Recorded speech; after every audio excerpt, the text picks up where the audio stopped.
Semoga teman-teman selalu dalam keadaan sehat dan tetap semangat ya. Sebelum belajar, kita berdoa terlebih dahulu. Berdoa selesai. Nah, hari ini kita akan belajar mengenai sistem koordinasi. Kita tidak hanya membahas mengenai materinya saja, melainkan kita membahas kaitannya dengan nilai-nilai Islam yang bersumber dari Al-Quran. Harapannya teman-teman dapat memahami dan mensyukuri ciptaan Allah Subhanahu wa Ta'ala. Jadi, simak video ini sampai akhir ya.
Pernahkah kalian merasa takut akan keberadaan orang lain di belakangmu? Atau takut akan suara-suara yang tidak kamu kenal? Nah, apa ya yang mempengaruhi itu semua? Nah, hal tersebut dapat terjadi karena saat merasa takut, hormon adrenalin yang dihasilkan oleh otak akan bekerja lebih maksimal. Aktivitas hormonal ini akan disampaikan oleh sistem saraf ke organ tubuh lainnya. Akibatnya, tekanan darah kita akan meningkat dan detak jantung menjadi lebih cepat. Kok bisa gitu ya? Bagaimana sih saraf, hormon, dan organ-organ di tubuh kita ini saling bekerja? Untuk menjawabnya, tonton video ini sampai akhir ya. Nah, otak, jantung, dan hati yang bekerja sama saat kita merasa takut akan membentuk sistem koordinasi yang meliputi sistem saraf, sistem hormon, dan sistem indera yang mengatur kegiatan organ-organ di tubuh kita. Selanjutnya, silakan kalian membuat pertanyaan-pertanyaan mengenai sistem koordinasi. Misalnya, apa itu sel saraf dan fungsinya? Apa saja macam-macam sel saraf? Atau bagaimana hubungan antara jaringan penyusun organ pada sistem koordinasi? Silakan kalian buat di buku kalian masing-masing. Untuk membantu menjawab pertanyaan-pertanyaan yang telah kalian buat, carilah informasi dari sumber lain, misalnya seperti buku, internet, dan lain sebagainya. Setelah kalian mendapatkan informasi tadi, buatlah kesimpulan yang merupakan jawaban dari pertanyaan yang sudah kalian buat. Selanjutnya, saya akan memberikan informasi mengenai materi sistem koordinasi. Kita mulai dari sistem saraf. Sistem saraf di tubuh kita disusun atas jutaan sel saraf atau neuron. Nah, sel saraf ini merupakan unit dasar dari sistem saraf. Sel saraf berfungsi sebagai pembawa impuls dari organ ke saraf atau sebaliknya. Dalam sel saraf terdiri atas dendrit, nukleus, badan sel, akson, sel Schwann, selubung mielin, nodus Ranvier, dan sinapsis. Antara neuron satu dengan neuron yang lainnya dihubungkan oleh sinapsis. Perjalanan impuls dimulai dari dendrit, dikirim ke badan sel, diteruskan ke neurit atau akson, dan impuls mengalir ke sepanjang akson untuk seterusnya dihantarkan ke neuron lain oleh akson.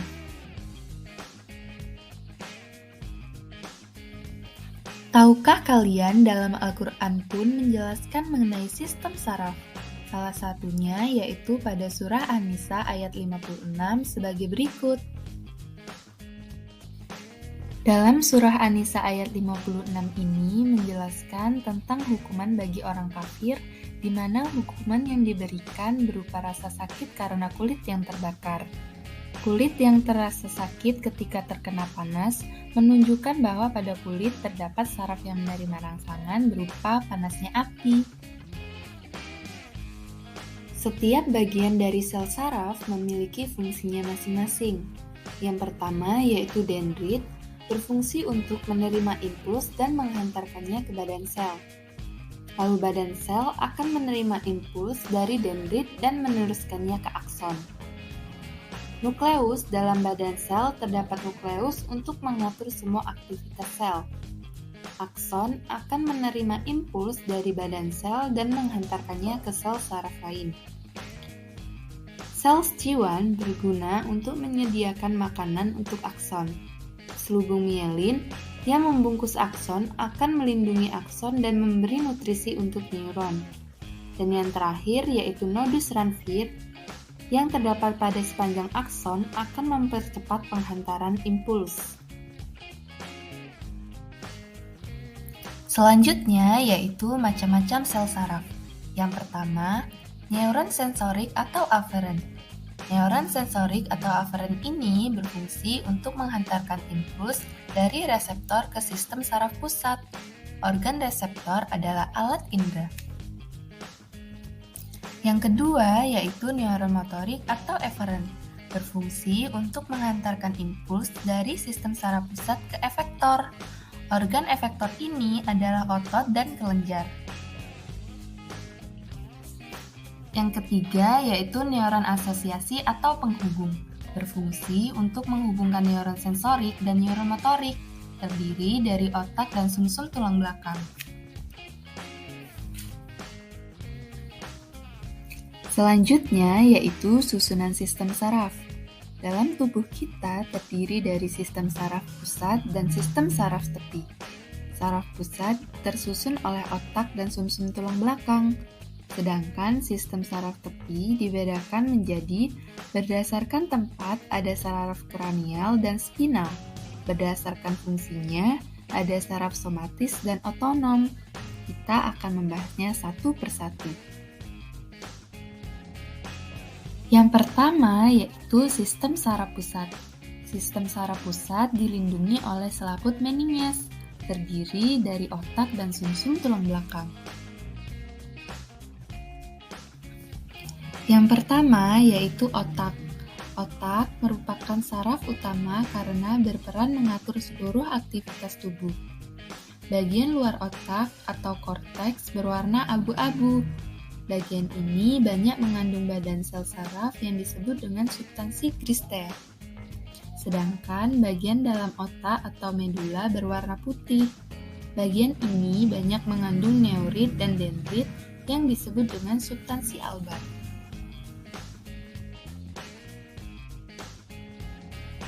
Selanjutnya yaitu struktur otak. Otak kita terdiri dari bagian-bagian sebagai berikut. Yang pertama ada cerebrum atau otak besar. Yang kedua, mesencephalon yaitu otak tengah. Yang ketiga, cerebellum atau otak kecil. Yang keempat, diencephalon atau otak depan yang meliputi talamus, hipotalamus, dan kelenjar pituitari. Yang kelima, yaitu brainstem atau batang otak yang meliputi pons dan medula oblongata. Yang pertama yaitu otak besar. Otak besar berfungsi dalam pengaturan semua aktivitas yang berkaitan dengan kepandaian atau intelijensi, ingatan atau memori, kesadaran, pertimbangan, gerakan yang disadari. Otak besar menjadi pusat pengaturan semua kegiatan atau gerakan yang kita sadari.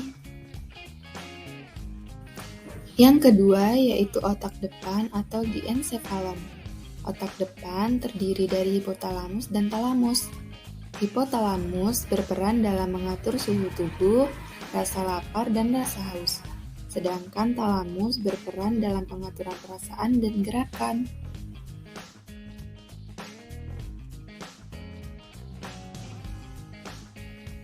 Yang ketiga yaitu otak tengah atau mesencephalon.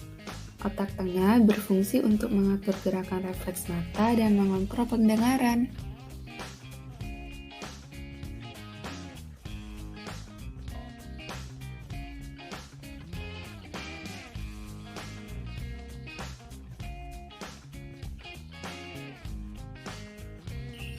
Yang keempat yaitu otak kecil atau cerebellum. Otak kecil terletak tepat di bawah bagian posterior otak besar. Pada bagian paling bawah terdapat jembatan farol. Otak kecil berfungsi untuk mengatur keseimbangan gerak, koordinasi gerak otot, dan posisi tubuh. Yang kelima yaitu jembatan farol atau pons farol. Nah, jembatan farol ini berfungsi untuk menghantarkan impuls otot-otot bagian kiri dan kanan tubuh dan berfungsi untuk menghubungkan otak besar dengan otak kecil. Yang terakhir yaitu sumsum lanjutan atau medula oblongata. Sumsum lanjutan merupakan lanjutan otak yang menghubungkan otak dengan sumsum tulang belakang. Nah, fungsi dari sumsum lanjutan yaitu sebagai berikut.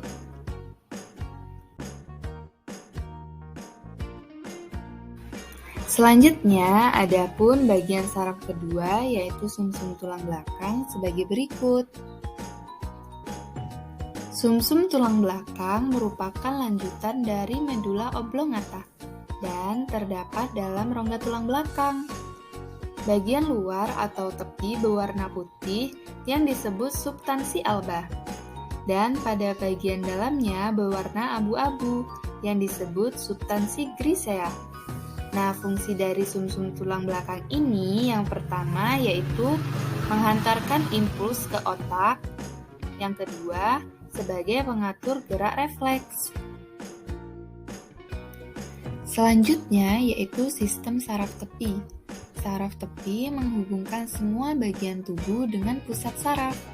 Berdasarkan tempatnya, sistem saraf tepi terdiri atas saraf kranial dan spinal, yaitu 12 pasang saraf kranial dan 30 pasang saraf spinal. Saraf kranial berasal dari otak, sedangkan saraf spinal berasal dari sumsum tulang belakang. Cabang-cabang saraf spinal mempersatukan seluruh otot, rangka, dan kulit. Selanjutnya, sistem saraf tepi berdasarkan fungsinya terdiri dari sistem saraf somatik dan sistem saraf otonom. Nah, yang pertama yaitu saraf somatik atau yang mengatur gerak sadar. Nah, contoh dari gerak sadar ini yaitu saat kita berlari. Mekanisme dari gerak sadar yaitu sebagai berikut. Hantaran impuls pada gerak sadar atau gerak biasa dimulai dari reseptor sebagai penerima rangsangan atau impuls, lalu dihantarkan ke neuron sensorik untuk kemudian diolah di otak. Nah, respon dari otak akan dihantarkan oleh saraf motorik ke efektor sehingga terjadilah gerakan.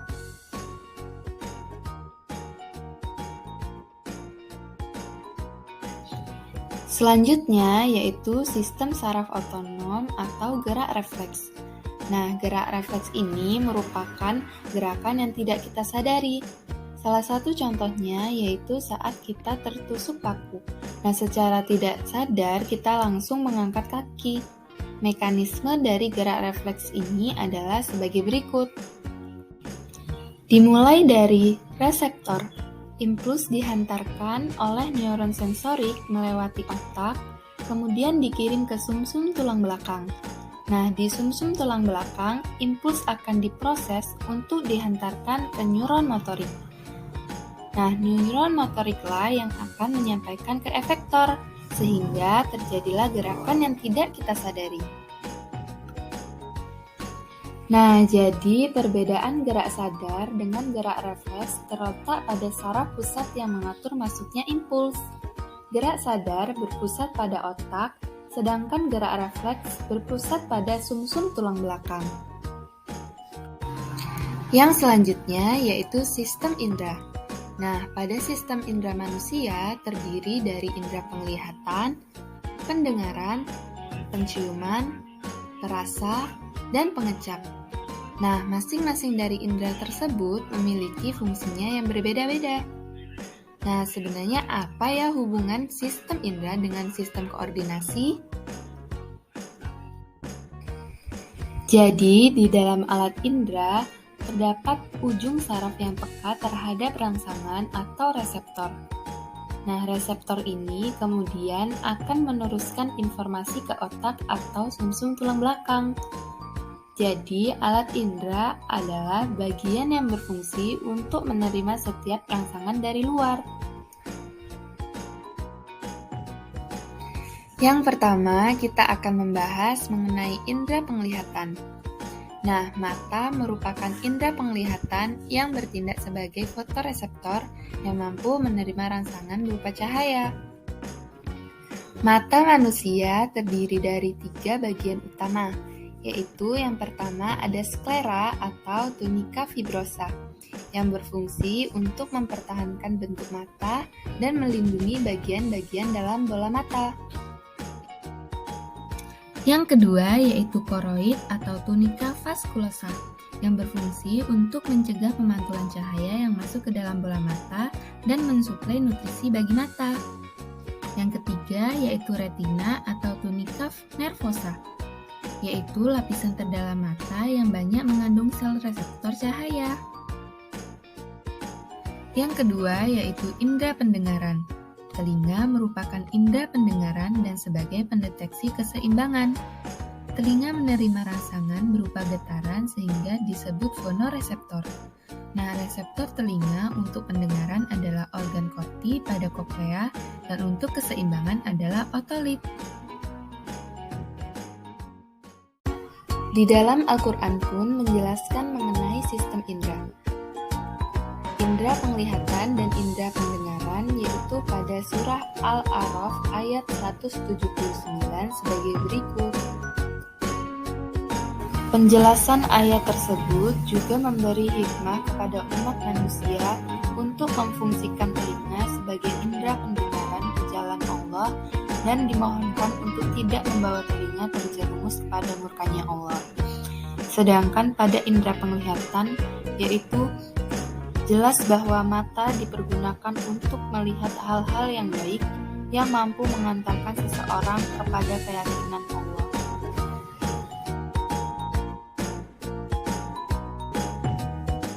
Yang selanjutnya yaitu indera pembau.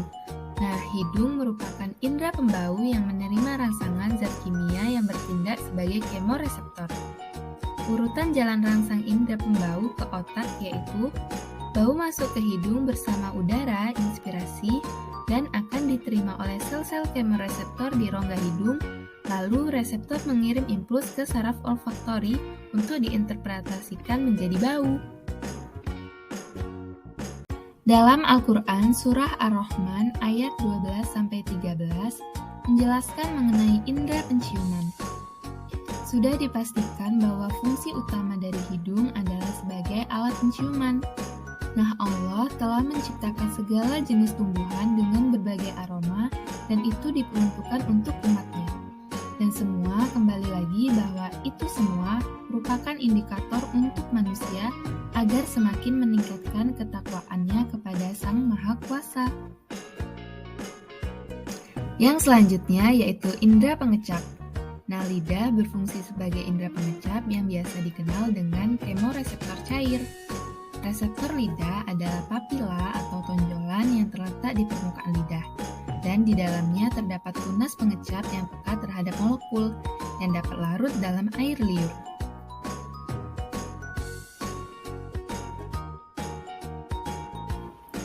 Dalam Al-Quran, surah Toha ayat 27 menjelaskan mengenai fungsi lidah. Lidah sebagai organ perasa dalam menikmati rezeki Allah, sebab apabila lidah kaku, artinya lidah sedang tidak baik-baik saja. Maka, hendaknya ketika nikmat lidah yang masih bisa dirasakan, dipergunakanlah dengan yang baik.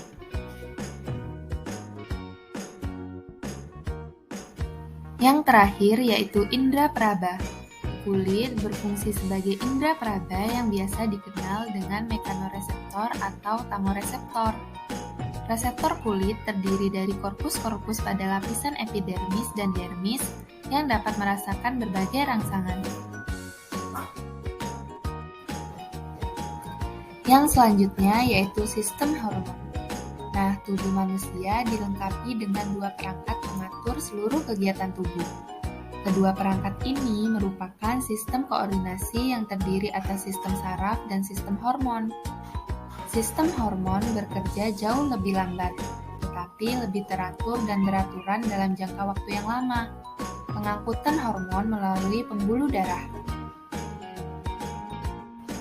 Sistem hormon atau endokrin adalah sekumpulan kelenjar dan organ yang memproduksi hormon, yaitu senyawa organik pembawa pesan kimiawi di dalam aliran darah menuju sel atau jaringan tubuh.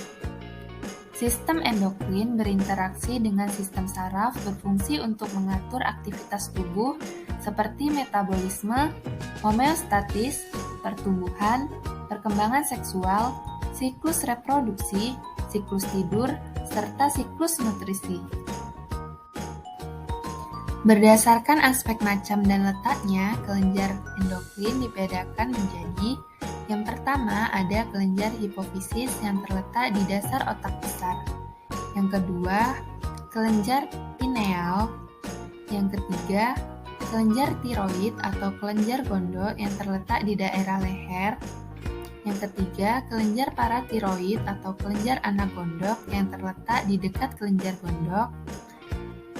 Yang selanjutnya yaitu kelenjar timus atau kelenjar kacangan. Selanjutnya, kelenjar adrenal atau kelenjar yang terletak di atas ginjal. Lalu, kelenjar pankreas yang terletak di sebelah bawah lambung. Dan yang terakhir, kelenjar kelamin atau kelenjar gonad pada wanita terletak di daerah rongga perut, sedangkan pada pria di dalam buah zakar dalam kantong skorpion. Dalam Al-Quran, surah An-Nahl ayat 11 menjelaskan mengenai keterkaitannya dengan hormon. Buah-buahan yang disebutkan seperti zaitun, kurma, dan anggur memiliki kandungan vitamin dan mineral yang banyak sekali. Nah, vitamin dan mineral inilah yang nantinya akan diserap ke dalam tubuh dan bersinergi dengan sistem hormon dan metabolisme tubuh sehingga keseimbangan dalam tubuh tetap terjaga. Nah, setelah kita belajar mengenai pengertian sistem koordinasi beserta macam-macamnya, kita akan membahas gangguan apa saja sih yang dapat terjadi pada sistem koordinasi, yaitu sebagai berikut. Yang pertama yaitu epilepsi. Nah, epilepsi ini merupakan gangguan yang terjadi pada sistem saraf manusia, di mana terdapat kelainan pada neuron-neuron yang ada di otak. Yang kedua adalah Alzheimer. Nah, gangguan yang satu ini ditandai dengan menurunnya fungsi otak, sehingga daya ingatnya menurun. Biasanya, yang mengalami gangguan saraf ini adalah orang yang sudah lanjut usia. Yang ketiga yaitu diabetes. Penyakit ini merupakan salah satu gangguan pada sistem hormon. Penyakit ini dapat terjadi ketika kelenjar pankreas tidak bisa menghasilkan insulin yang cukup bagi tubuh. Yang keempat yaitu buta warna. Nah, penyakit yang satu ini merupakan gangguan pada sistem indera manusia, khususnya pada sistem penglihatan. Nah, penyakit ini merupakan kondisi di mana mata sebagai reseptor tidak bisa membedakan warna.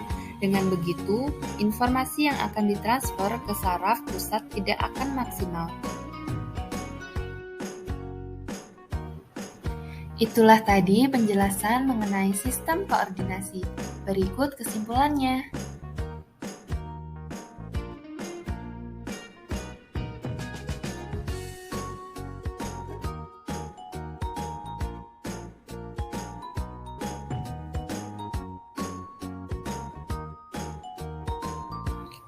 Agar kalian lebih memahami materi sistem koordinasi ini, kerjakanlah soal evaluasi berikut.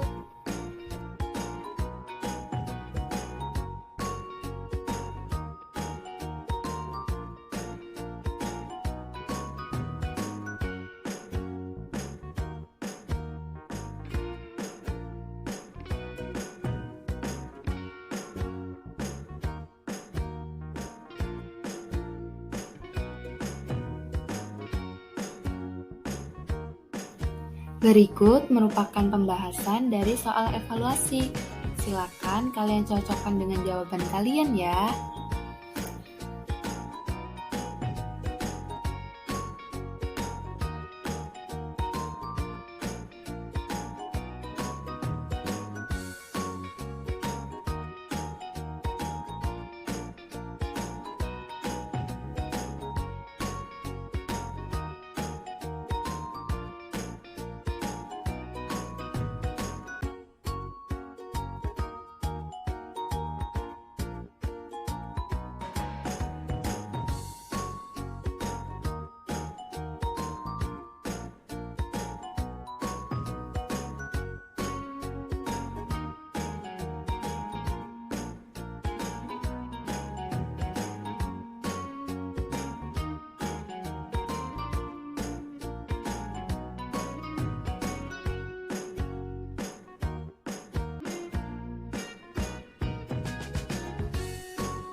Baiklah, itu dia pembahasan mengenai sistem koordinasi.